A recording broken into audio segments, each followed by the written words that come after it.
ఇళ్ళలగ్గానే పండగ కాదు. రాజకీయాల్లో తాత్కాలిక విజయాలు ఉంటాయి, శాశ్వత కష్టాలు ఉంటాయి. జగన్మోహన్ రెడ్డి ఆంధ్రప్రదేశ్లో పవన్ కళ్యాణ్ని ఆపగలిగారు, ఇబ్బంది పెట్టగలిగారు. ఆ రోజున సంతోషించాడు. సినిమాలకు సంబంధించినటువంటి వ్యవహారంలో టిక్కెట్ల రేట్లని దారికి తెచ్చాడు. సినిమా రంగాన్ని ఓ రకంగా నిలబెట్టి కావాల్సిన పని చేయించాడు. తద్వారా జగన్ సక్సెస్ అయ్యాను అనుకున్నాడు. కానీ అక్కడి నుండి ప్రతి ఒక్కళ్ళు ప్రతిదాన్ని వాళ్ళతో పోల్చి చోట బిగించేశారు.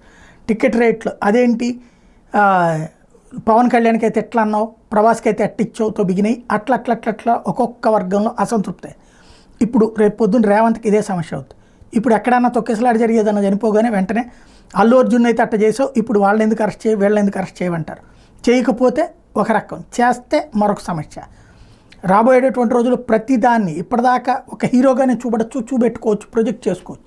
ఇక ప్రతి దాంట్లో వెంట్రుకలు ఎత్తడం బిగించేస్తారు.